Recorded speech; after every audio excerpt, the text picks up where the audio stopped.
भाइयों और बहनों, हम बुद्ध और उनके धम्म के ऐसे विषय पर पहुंच चुके हैं जहां से हमें बुद्ध की शिक्षा की सही जानकारी हासिल होती है।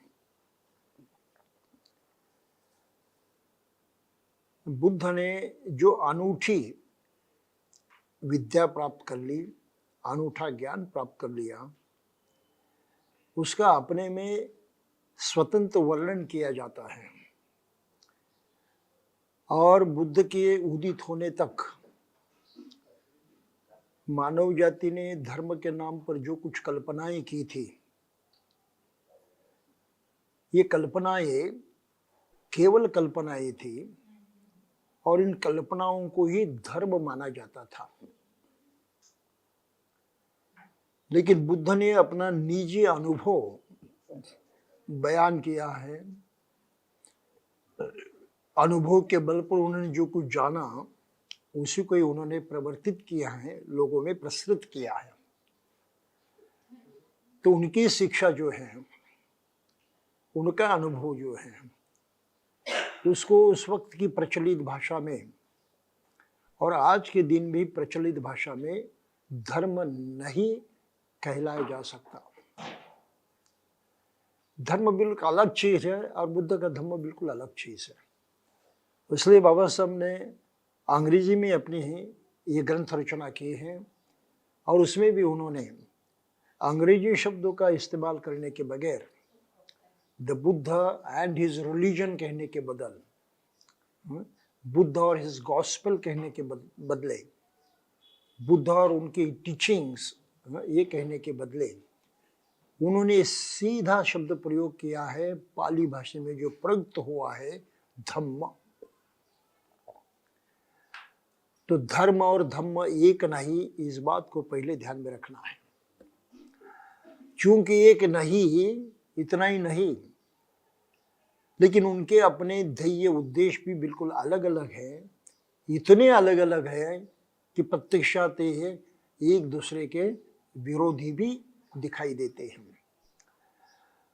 तो बहुत ही मूलगामी प्रश्न उपस्थित होता है मनुष्य जाति के सामने, वे मनुष्य जाति को धर्म की जरूरत ही क्यों पड़ी? धर्म जिस अवस्था में प्रकट हुए या बनाए गए या सिखाए गए, आखिर मनुष्य को धर्म की जरूरत ही क्यों पड़ी?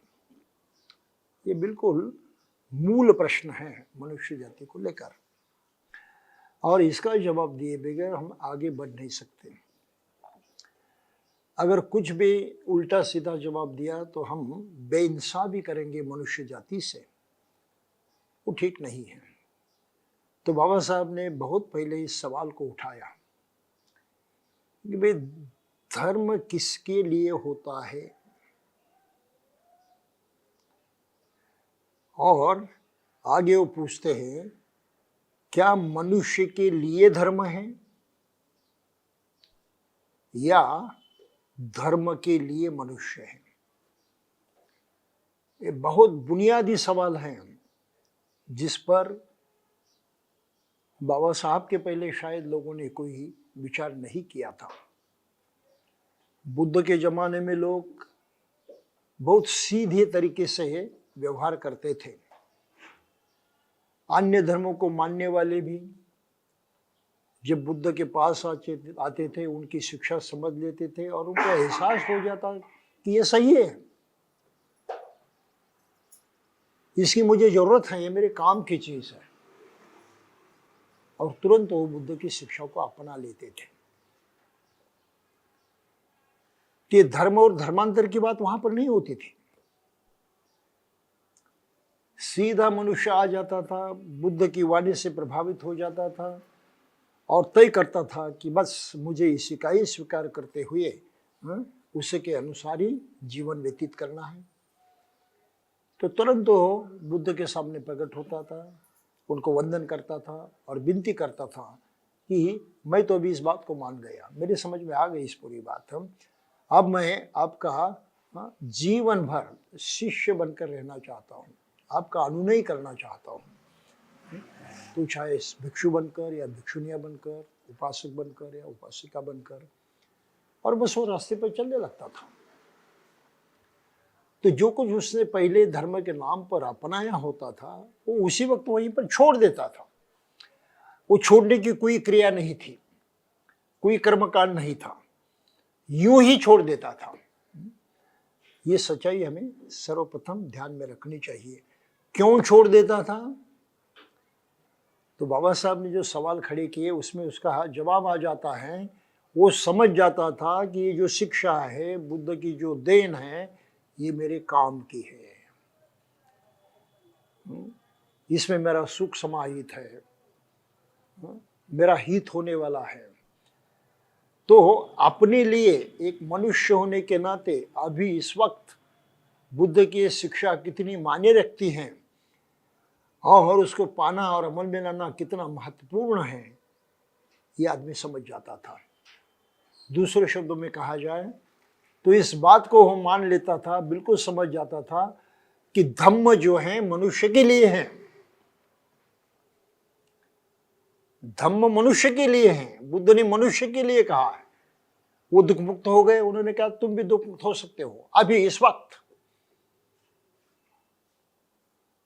रोकने की कोई जरूरत नहीं है। तो तुरंत समझ जाता था तो ये मेरे लिए है, आज मेरे काम वाली चीज है, इसका तो मुझे स्वीकार करना चाहिए। और धर्म की बातें यूं ही छोड़ देता था। तब उसके समझ में आता था कि ये धर्म तो बिल्कुल अलग बात है। वहां तो किसी को मानना पड़ता है कि ईश्वर ने सब सृष्टि का निर्माण किया है, उसको मानो, मानना ही पड़ेगा। फिर उसकी ओर से जिसने धर्म को निर्माण किया है उनको भी मानो।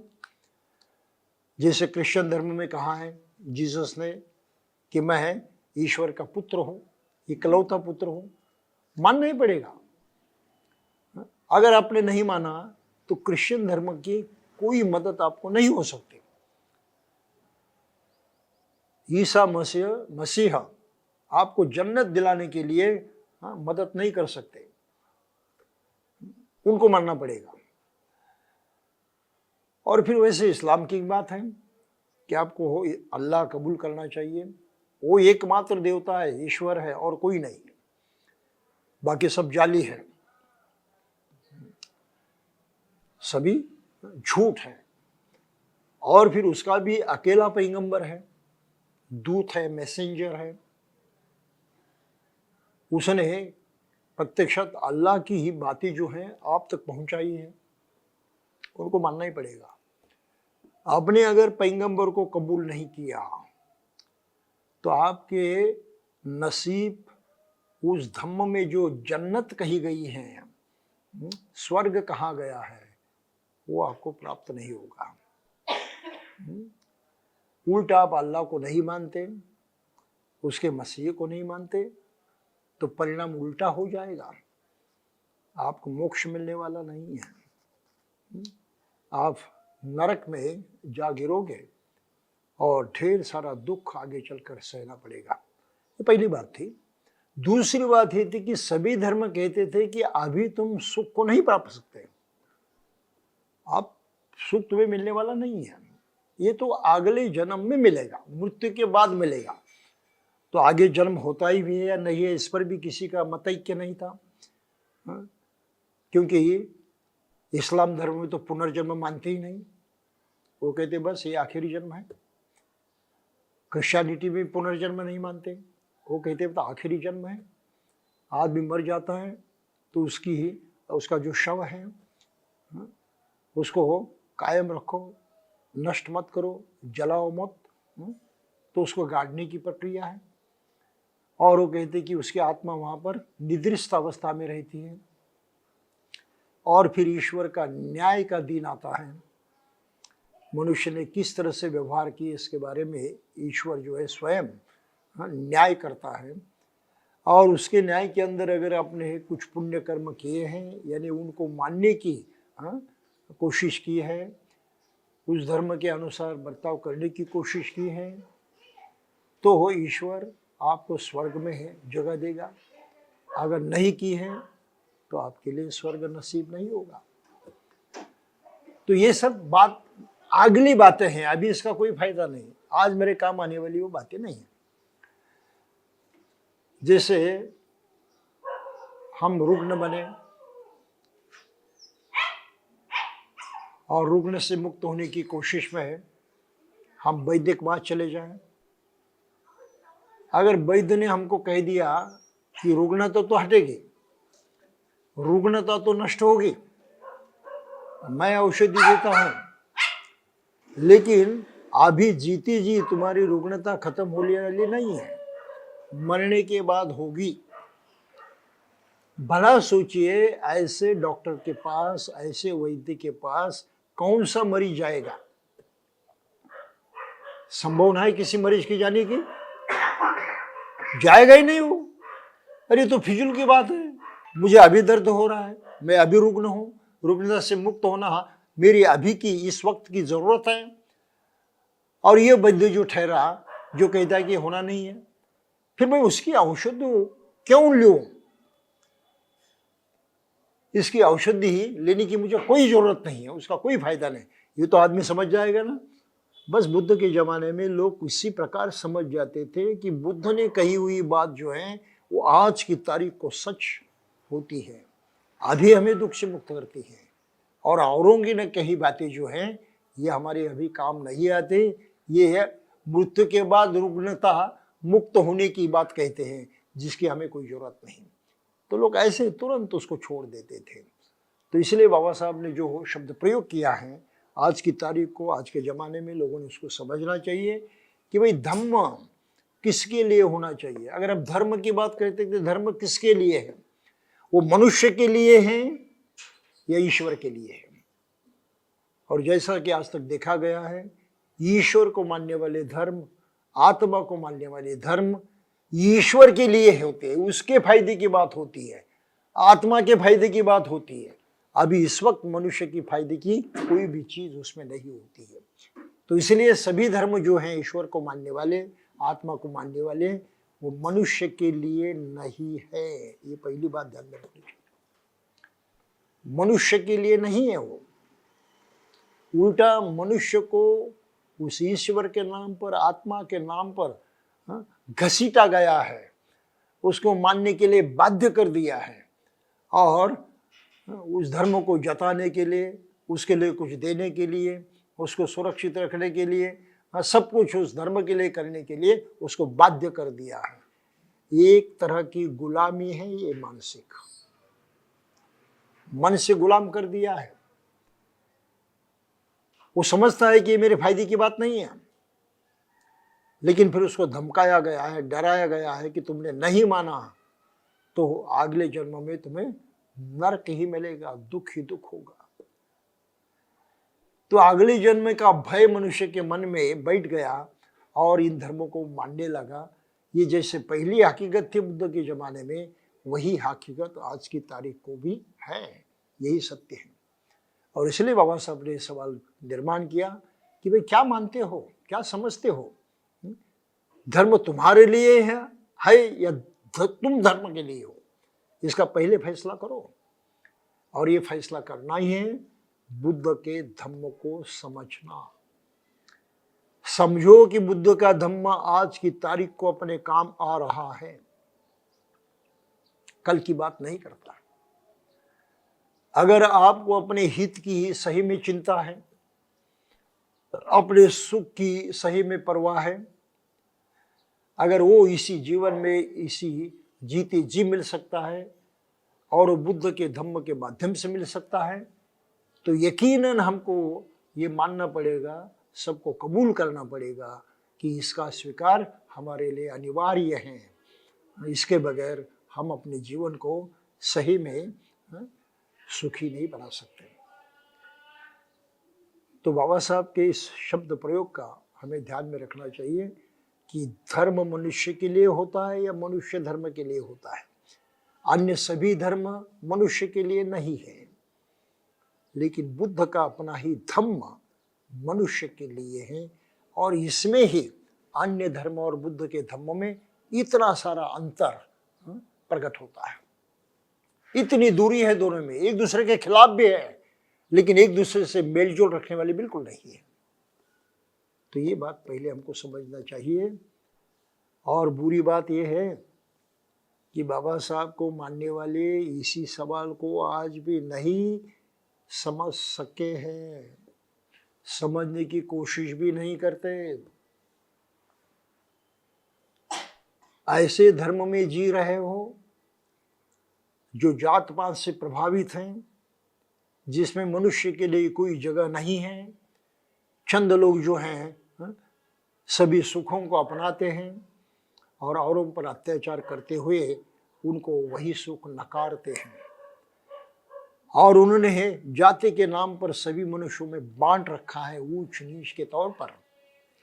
जब तक आप स्वयं को उस धर्म का मानते हैं, जब तक आप उस जाति का अंग मानते हैं, जब तक आप दुश्मन को चिपके हुए हैं, तब तक उस धर्म के ही लोग जो आपसे बढ़कर हैं, ऊंचे हैं, श्रेष्ठ हैं, वो आप पर अन्याय अत्याचार करते ही रहेंगे।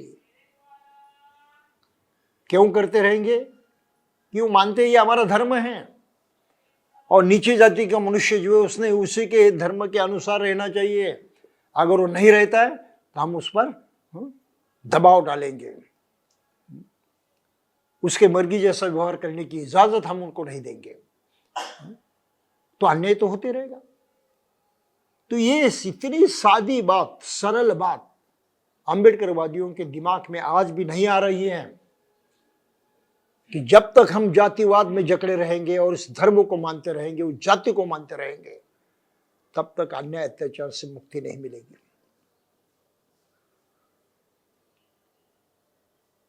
क्यों अंबेडकराइट जातिवाद में आज भी जकड़े हुए हैं? बाबा साहब ने तो यही कहा, जातिवाद को पहले खत्म करो, अनाइलेशन ऑफ कास्ट, जाति निर्मूलन करो। हम जाति को पकड़े रखे हैं। तो इससे बड़ी मूर्खता और कहीं दिखाई नहीं देती कि मनुष्य कितना मूर्ख हो सकता है, इसकी मिसाल है। और आज की तारीख को सभी पिछड़ी जाति वर्ग के लोग इस मूर्खता में फंस गए हैं और अपनी मूर्खता को जानने की वो कोशिश भी नहीं कर रहे हैं।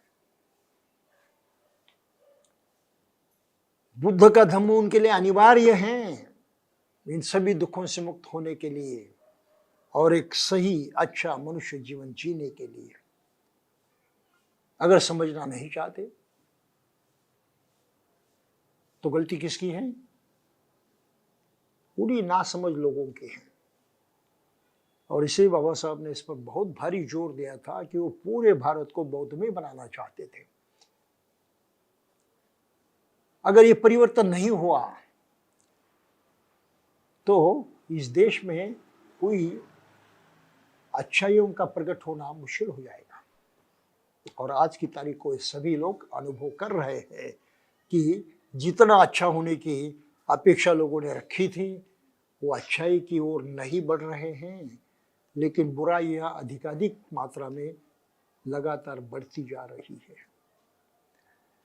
तो इसलिए बुद्ध के धम्म को जानना समझना अत्यंत आवश्यक है। और आज हम उस मुद्दे तक आ पहुँचे हैं जहाँ बाबा साहब ने इस धम्म को बहुत ही सरल सूत्रों में हमारे सामने प्रकट किया। और इस सूत्र को समझना बहुत ही जरूरी है। पहली बात उन्होंने कही है,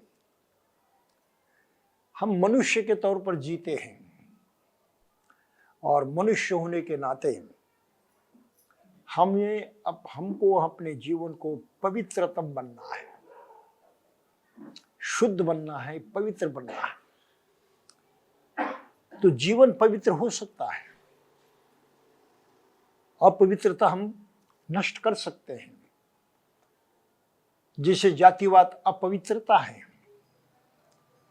किसी को नीचा दिखाना अपवित्रता है, किसी पर जबरदस्ती करना अपवित्रता है, मनुष्य होने के नाते भी उसकी कोई कीमत नहीं करना अपवित्रता है। अब इस अपवित्रता से छूटने का साधन कौन सा है?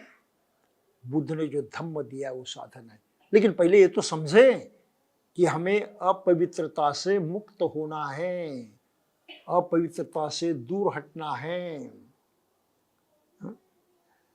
और फिर अपने अंदर झांककर पवित्रता क्या होती है इसको पहचानना है, और उसके अनुसार हमें प्रत्यक्षात अपना जीवन चलाना है।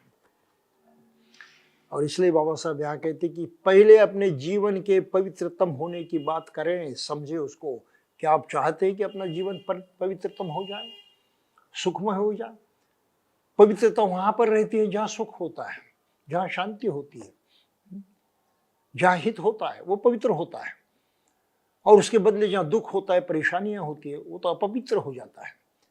तो क्या हम अपने जीवन को पवित्र बनाना चाहते हैं? ये पहला सवाल यहाँ पर बाबा साहब ने खड़ा किया है। और कहते कि पवित्र जीवन को, जीवन की पवित्रता बनाए रखना ही धम्म है। ये बुद्ध की शिक्षा है। अन्य कोई धर्म ये बात नहीं करता कि मनुष्य का जीवन पवित्र है, कोई नहीं कहता। पवित्र होना चाहिए ये भी नहीं कहता। मनुष्य को केवल ईश्वर के लिए और ये जो काल्पनिक बातें हैं स्वर्ग नरक की, उसके लिए जीना है, अपने लिए जीने की उसको इजाजत नहीं है। ये इतना भारी धोखा सभी धर्मों ने मनुष्य जाति को दिया है, और आज की तारीख को भी बहुत सारे लोग उसमें फंस गए हैं। और इसलिए बुद्ध की ये शिक्षा बहुत मायने रखते हैं। यहां से शुरुआत होती है धम्मों को समझने की, कि हम अपने जीवन को पवित्र माने, हम अपने जीवन को इतना महत्वपूर्ण माने कि उसको पवित्रम बनाए, शुद्धतम बनाए, जिससे हम सुख की प्राप्ति करें, अपने हित को प्राप्त हो। ये तो जिम्मेदारी हमारी है और किसी की नहीं है। और उनकी सुनकर हम अपने जीवन को ऐसे बर्बाद नहीं कर सकते। अपने जीवन का ख्याल तो हमें ही करना चाहिए, और उसके लिए क्या सही है ये समझने की जिम्मेदारी आखिर हमें ही उठानी है। तो यहाँ फिर बाबा साहब बुद्ध के धम्म के मूल सिद्धांत हमको समझाते हैं। कहते हैं कि जीवन में 3 तरह की पवित्रताएं होती हैं, कि हम शारीरिक दृष्टि से पवित्र होते हैं, हम वाचिक दृष्टि से पवित्र होते हैं, हम मानसिक दृष्टि से पवित्र होते हैं।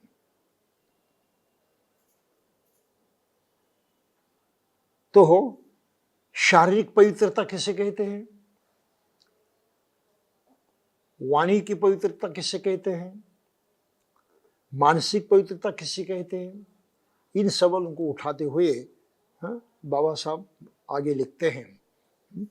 बुद्ध के वचन हैं, बौद्ध ग्रंथों से संग्रहित करते हुए उन्होंने यहाँ इकट्ठा रखा है, लेकिन अपनी ही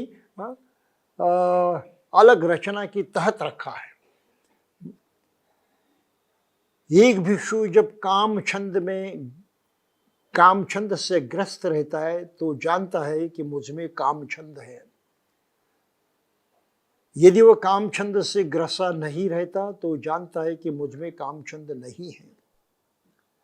वह यह भी जानता है कि अनुत्पन्न काम छंद की किस तरह उत्पत्ति होती है। वह यह भी जानता है कि उत्पन्न काम छंद का कैसे उच्छेद होता है, और वह यह भी जानता है कि किस तरह भविष्य में काम छंद उत्पन्न नहीं होता। यदि उसमें व्यापाद होता है, यानी बैर की भावना होती है, तो उसके बारे में वो इसी तरह से सोचता है और समझता है कि कुछ 3 बातें मेरे में ऐसी हैं जो मुझे इस तरह से सोचने से दूर रखती हैं। पहली बात है आलस्य है। स्त्यान मृद कहा है उसको। आलस्य है, चाहत नहीं है, आलसी हूं मैं, समझना नहीं चाहता, करना नहीं चाहता। तो बौद्ध लोग आलसी है इसलिए विहार में नहीं आते, कुछ करना नहीं चाहते। सीधी सी बात है। कहां फंस गए हैं? आलस्य में फंस गए हैं। अपनी खुद की कीमत नहीं उनको। दूसरी बात है विचिकित्सा, यानी शंकाएं हैं बुद्ध धर्म के बारे में, ये ऐसा है वो ऐसा है, ये समझ में नहीं आया वो समझ में आया। अरे भैया आओगे तो समझ में आएगा, आओगे ही नहीं तो कैसे समझ में आएगा। खुद पढ़ाई के लिए नहीं समझ में आया तो दूसरा रास्ता होता है, जो समझते हैं उनके पास जाओ और समझा लो। वो भी नहीं करना चाहते तो समझ कैसे आ जाएगी, शंकाएं कैसे मिट जाएगी। ये करने की तो इच्छा होनी चाहिए आखिर, और लगता है कि बौद्धों में इच्छा बिल्कुल नहीं है। ये मैं अपने अनुभव के तौर पर कह रहा हूँ, बिल्कुल नहीं है। जानना ही नहीं चाहते, सीखना ही नहीं चाहते। कहते भाई बुद्ध धर्म को हम तो मोहयाद हैं, बस कहो कि हम बुद्ध की शिक्षा जैसे कि वैसे ढेर सारे लोगों को दे सकते हैं, इतना हमने याद रखा है। कोई काम की चीज नहीं। तो विचिकित्सा जाती नहीं। और आजकल लोग ये भी पूछते हैं बुद्ध धर्म से क्या होगा। बाबा साहब ने कहा जातिवाद मिट जाएगा, हम तो बौद्ध बने, कहाँ जातिवाद मिट गया, वो तो वैसे की वैसे रहा। ये भी आशंका प्रकटित करते हैं, लेकिन ये समझते नहीं कि जातिवाद को मिटाने के लिए हमें सही ढंग से बौद्ध जीवन अपनाना चाहिए। वो हम अपनाते ही नहीं। हम तो घर में बैठे बैठे बातें कर रहे हैं जातिवाद खत्म होना चाहिए। अरे करेगा कौन? बुद्ध करने की बात कहते हैं, हम तो करना नहीं चाहते हैं, और इसलिए जातिवाद नहीं हटता। करके देखो, बुद्ध ने तो यही चैलेंज किया है, यही पश्चात आओ देखो, पश्चोतंग वेदितव्य, करके देखो, आजमा के देखो। हमने आजमाया नहीं, आजमाने की चेष्टा भी नहीं करते, और कहते हैं कि कहाँ जातिवाद खत्म हुआ बौद्ध बनने के बाद भी। ये आलसी लोग हैं और शंकाओं से ग्रस्त हैं, उनके जीवन में परिवर्तन आना मुश्किल है, वो पवित्र बनना मुश्किल है।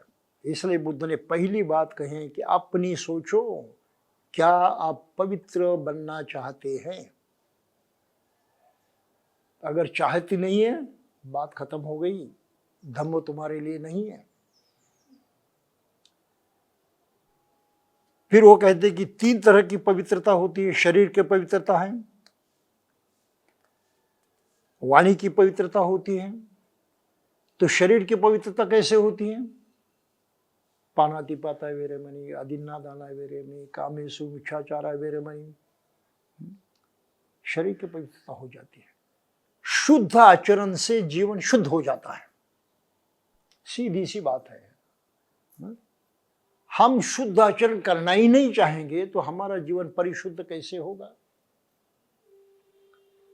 शुद्ध जीवन की लोग परवाह करते हैं, उसको कीमत करते हैं, और शुद्ध जीवन जीने वाले आदमी को ही पवित्र माना जाता है। हम वो जीवन अपनाना ही नहीं चाहते तो हमको कौन पवित्र मानेगा?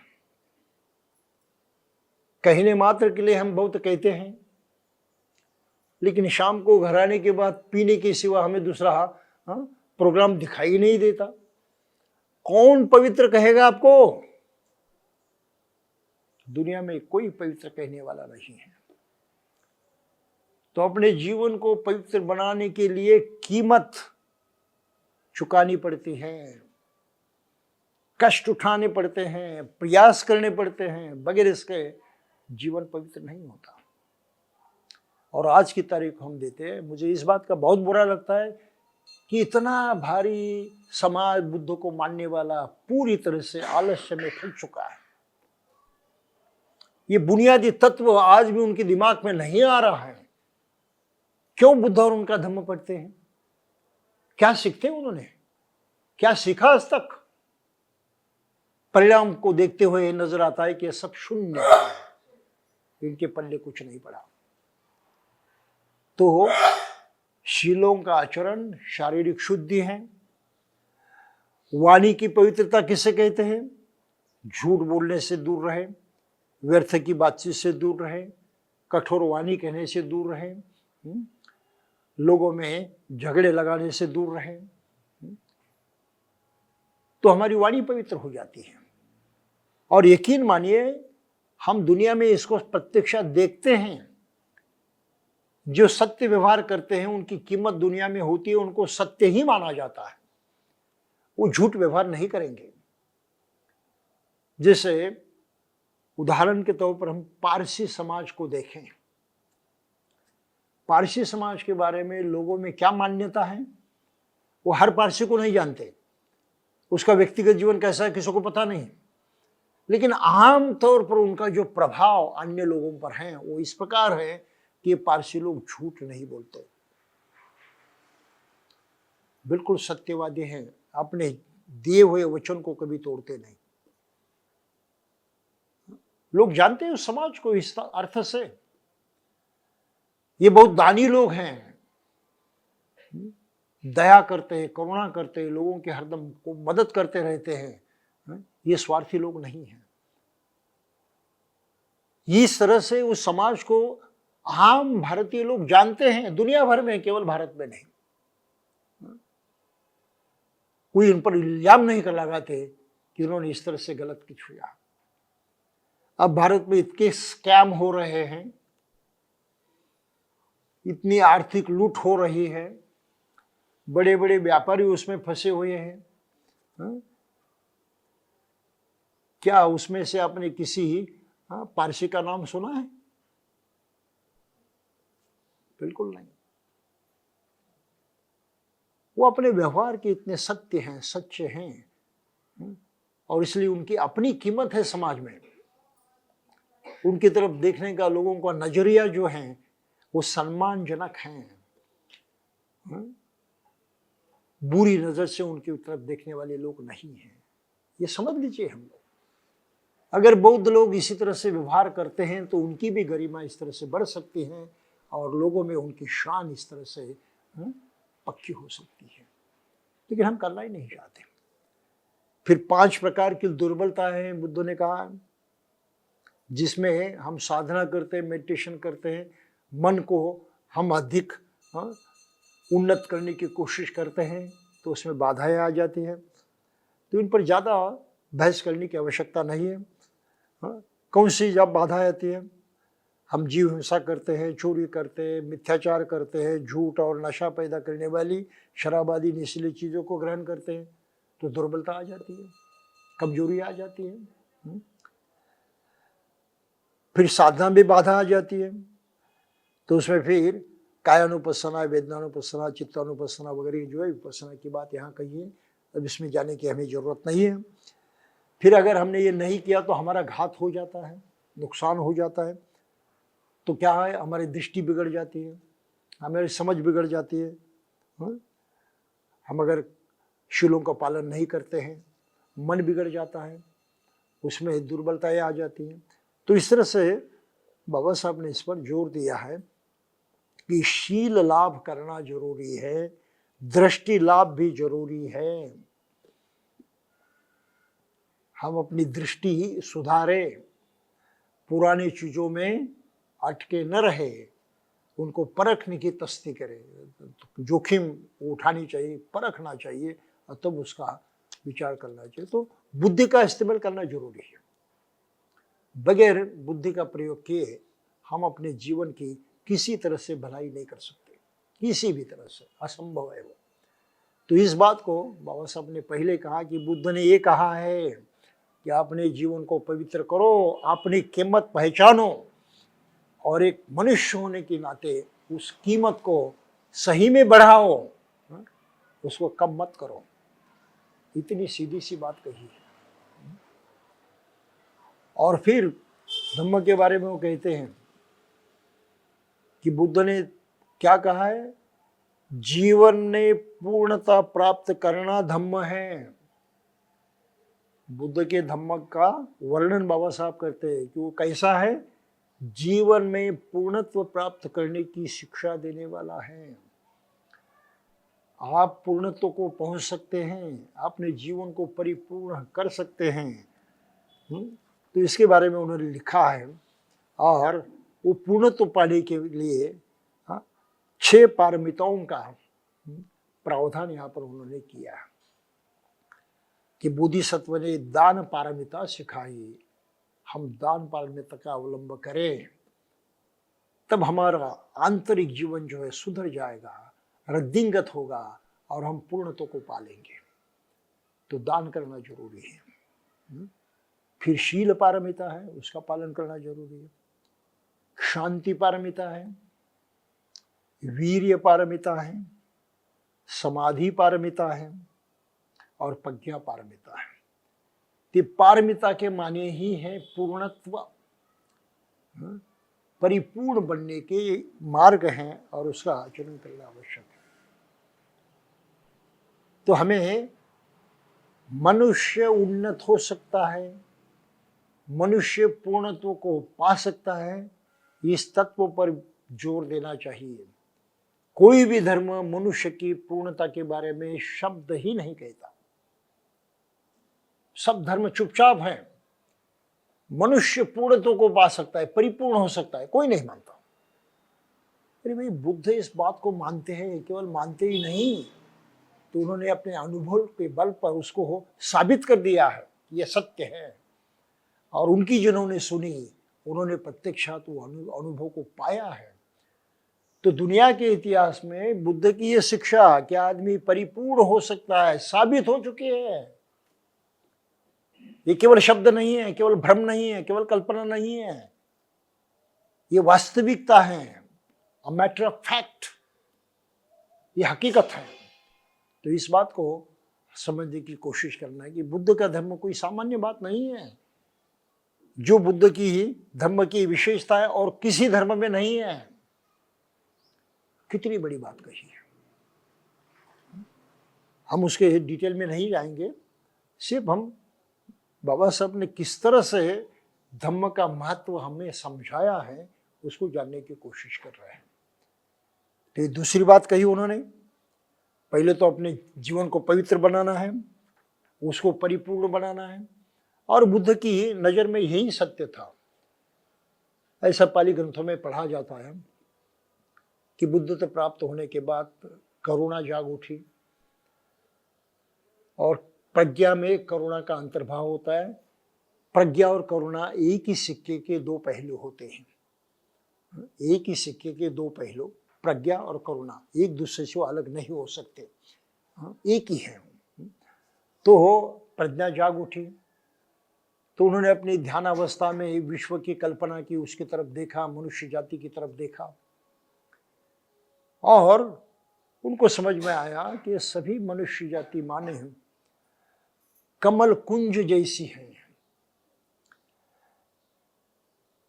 जिस तालाब में कमल उगते हैं, तो ये कमल के तालाब जैसी ही स्थिति उनको दिखाई दी। मनुष्य की अवस्था ऐसे है। ये जो कमल के फूल है वो तो उगते हैं, कमल उगता है कहाँ?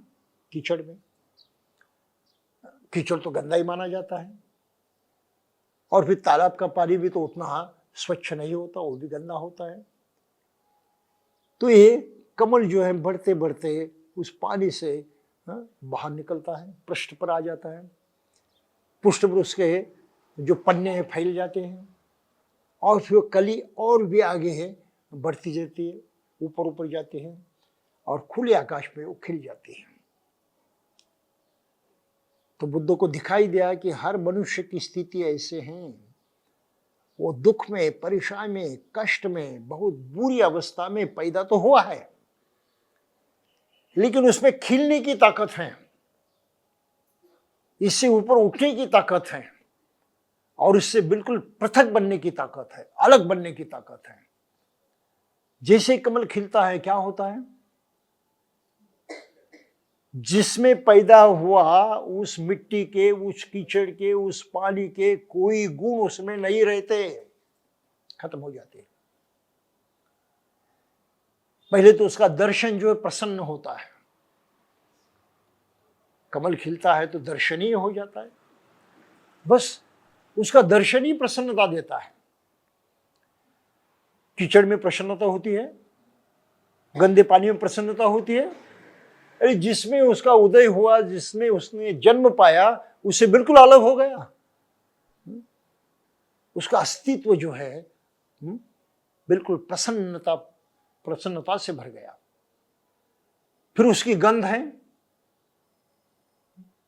कीचड़ की तो दुर्गंधी होती है, पानी की भी दुर्गंधी होती है, लेकिन कमल की गंध ही गंध है। उस दुर्गंधी से भी बढ़कर इसकी गंध फैलती रहती है। जो भी संकट में आए वो प्रसन्न नहीं होता इस गंध को लेकर। तो गंध में कौन सी निशानी है? कीचड़ की निशानी है, गंदे पानी की निशानी है, वो मिट गई, खत्म हो गई। और फिर केवल गंध ही नहीं, केवल उसका रूप ही नहीं, स्वरूप ही नहीं, लेकिन उसकी उपयोगिता भी बदल जाती है। कीचड़ में रहते कोई कमल को पाना नहीं चाहता, लेना नहीं चाहता, लेकिन खिलने के बाद वो हर आदमी के काम आता है। इसकी महत्ता बढ़ गई, उसकी कीमत बढ़ गई, और अंत में वही गंदा पानी अगर हमने उस कमल पर छिड़काया तो क्या होता है? उसको चिपकता नहीं, बह जाता है, उसमें दाग भी नहीं लगता। ये और विशेषता है, बिल्कुल परिशुद्ध होता है।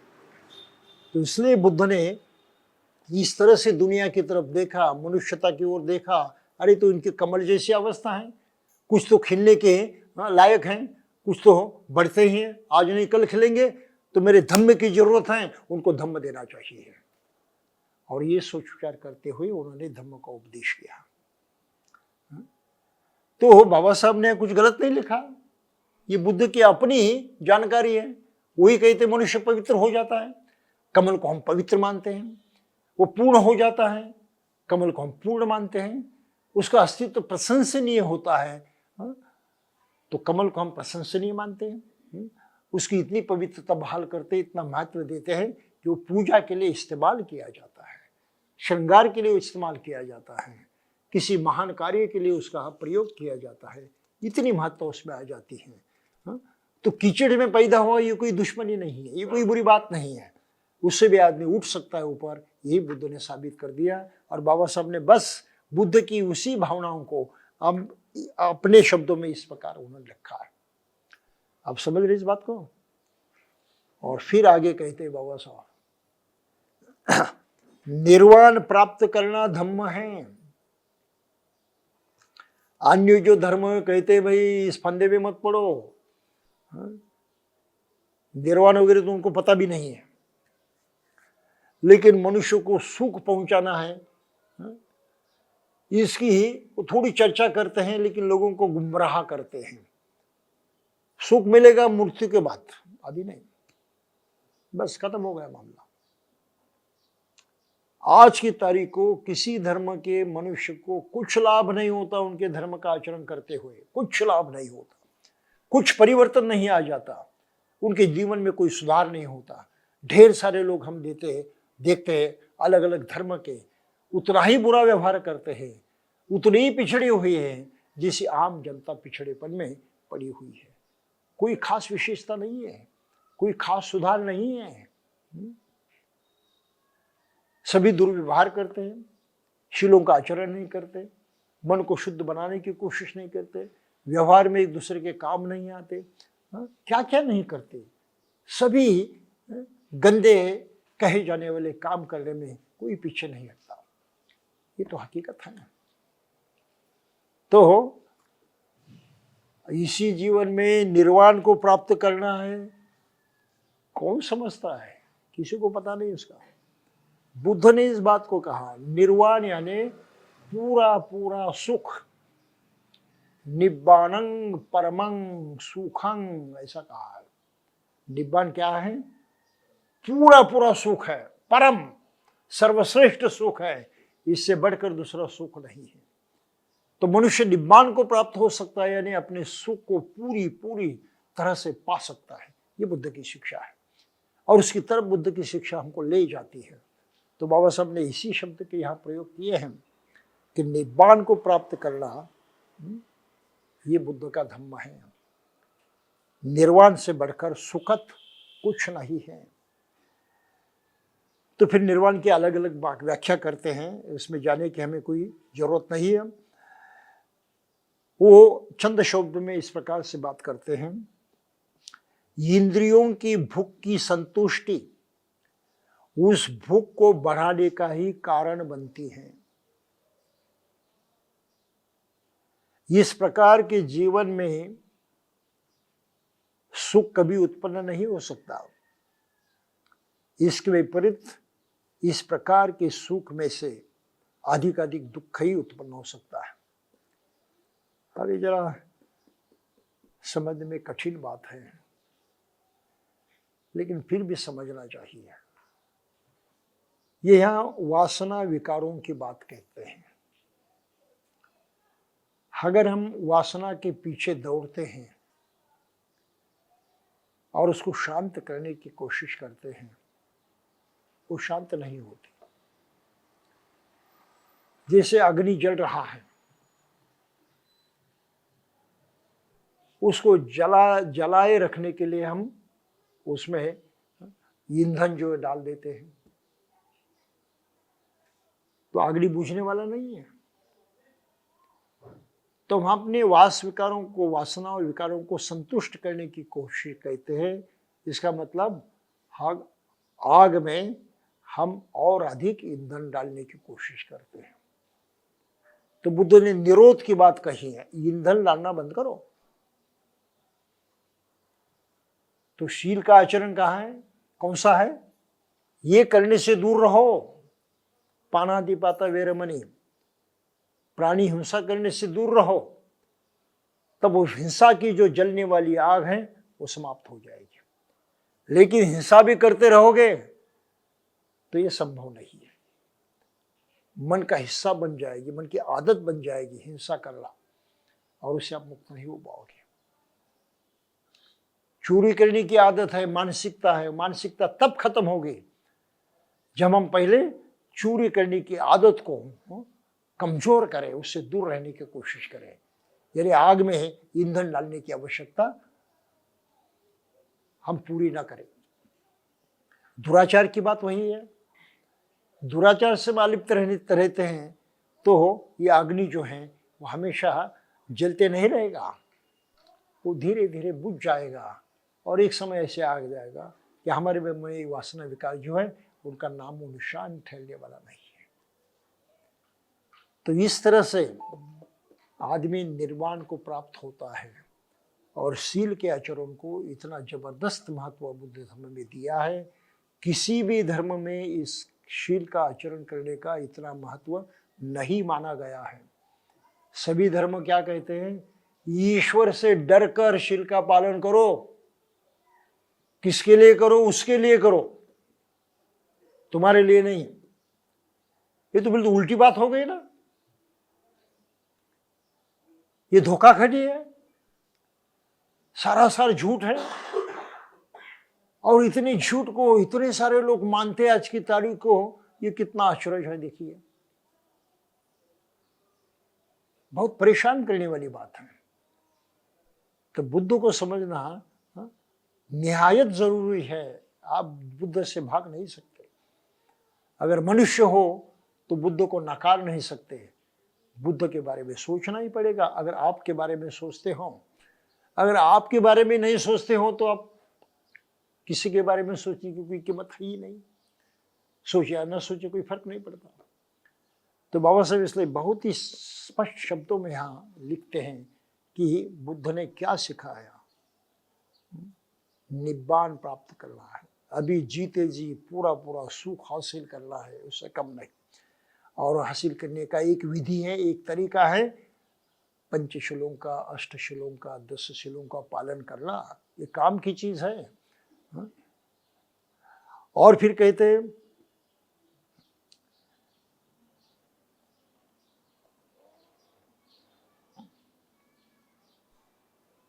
वो कहते हैं कि आत्मा के सुख से बुद्ध के इस कल्पना का कोई संबंध नहीं है। आत्मा, हाँ, बुद्ध ने माना ही नहीं है, आत्मा से कोई लेन देन नहीं है। ये बल्कि मनुष्य का अपना सुख है मन का।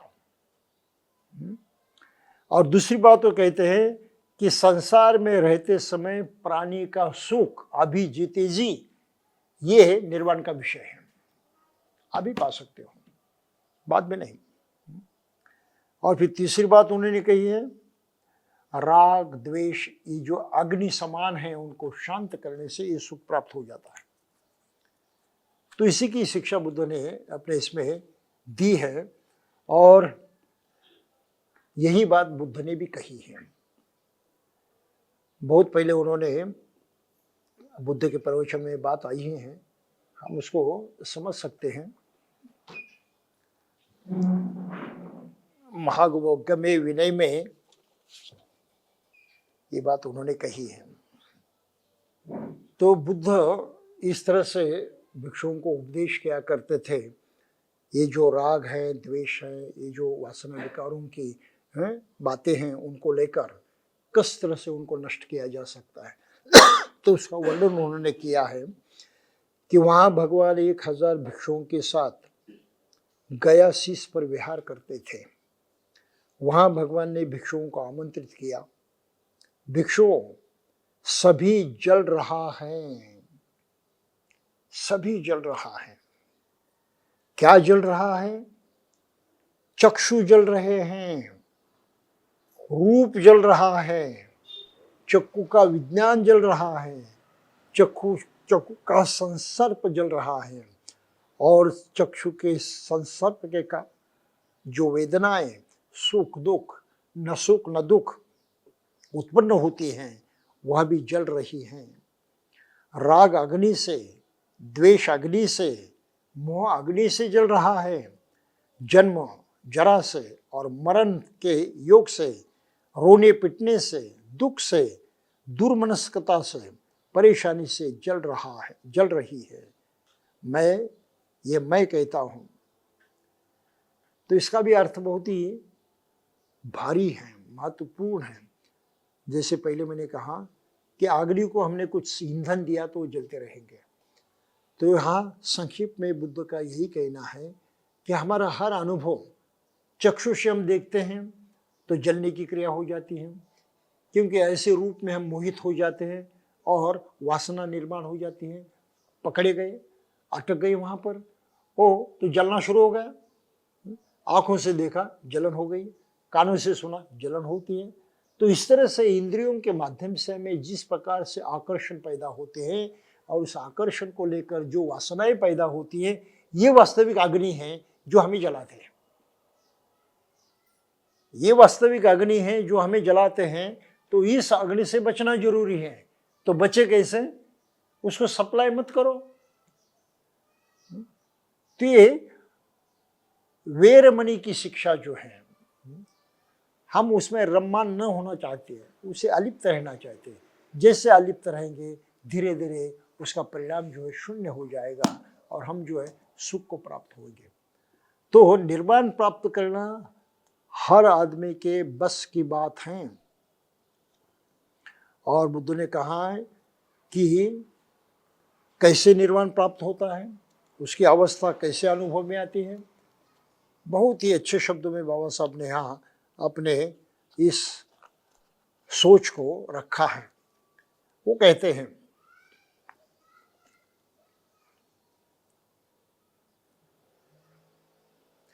निर्वाण सुखद कैसे हो सकता है? ये एक दूसरा प्रश्न है जिसका उत्तर अपेक्षित है। सामान्य तौर पर यह कहा समझा जाता है कि अभाव आदमी को दुखी बनाता है। न पाना, प्राप्ति नहीं होना, इससे दुख होता है। तो अभाव से आदमी को दुख होता है। लेकिन हमेशा यही बात ठीक नहीं होती। आदमी बाहुल्य के बीच में रहता हुआ भी दुखी रहता है। अभाव कुछ नहीं, हर प्राप्य होने वाली चीज प्राप्त की है, फिर भी इतनी सारी प्राप्ति होने के बाद भी सुख होगा, इसका कोई भरोसा नहीं है। इसका कोई भरोसा नहीं है, क्योंकि ये प्राप्ति करने के उपाय, पाने के उपाय, उसके लिए हम कष्ट करते हैं, प्रयास करते हैं, सभी पाने के लिए। ये भावना जो है ये लोभ का परिणाम है। मन में लोभ तगड़ा होता है, इसलिए हम पाना चाहते हैं। भाई आदमी ने कितना रईस होना चाहिए? अडानी अंबानी होते रईस होते हैं। इतने रईस होने से इन रुपये पैसों का वो क्या करते हैं? खाएंगे, क्या खाक खाएंगे? ब्रेकफास्ट के लिए कितना खर्चा आएगा? हम 15-20 रुपए का खाते हैं, माने कि वो 2000 रुपए का खाएंगे ब्रेकफास्ट। फिर भोजन करेंगे, कितने का करेंगे? हमारा भोजन 100-200 में हो जाता है, हो सकता है उनका 2000 में हो जाएगा। चाय पिएंगे, बाकी कुछ मजा करेंगे, कितनी करेंगे? और 1000 रुपये लगा दिए, तो खान पान पर 5000 रुपये खर्च हो गए।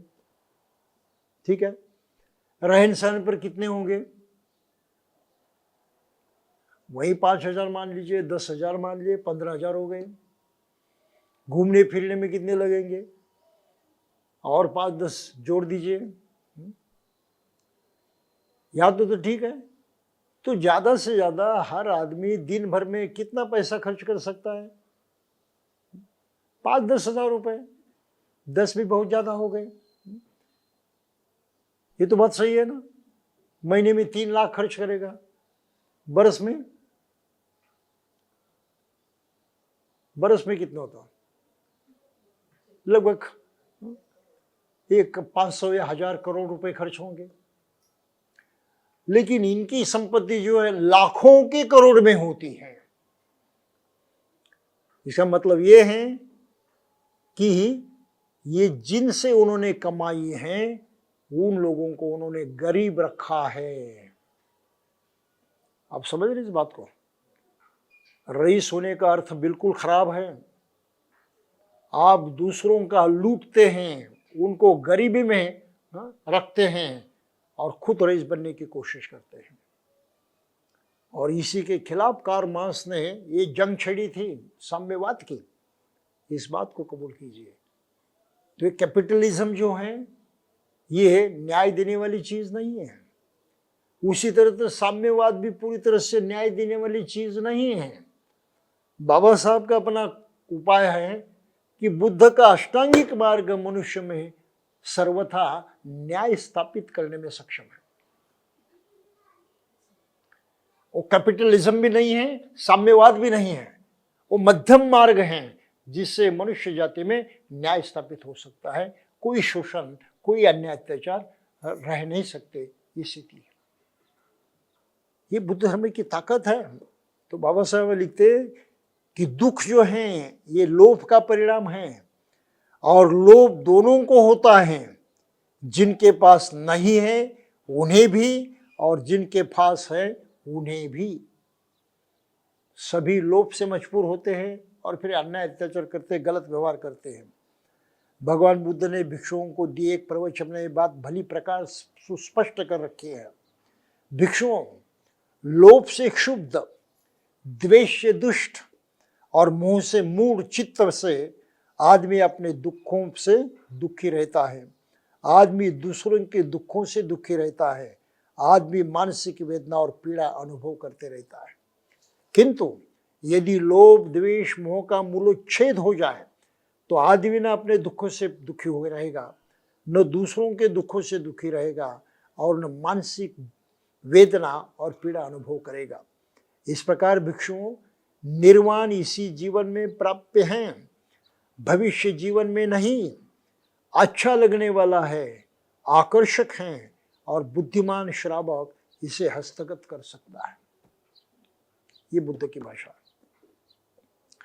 और फिर बाकी आगे चलकर अनेक बातें जो हैं ध्यान साधना वगैरह इसको लेकर उन्होंने कही है। ये सब देखने की शायद हमें अभी आवश्यकता नहीं है, क्योंकि धम्म क्या है, उसके जो मूल तत्व हैं उसको ही हम जानने की कोशिश कर रहे हैं।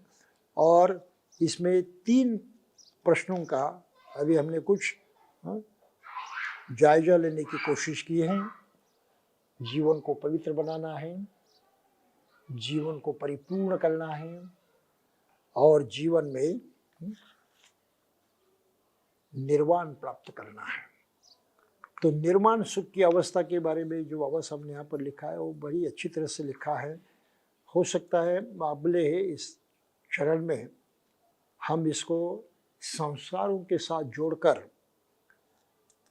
समझने की कोशिश करेंगे, नैतिक संस्थान के साथ जोड़कर समझने की कोशिश करेंगे।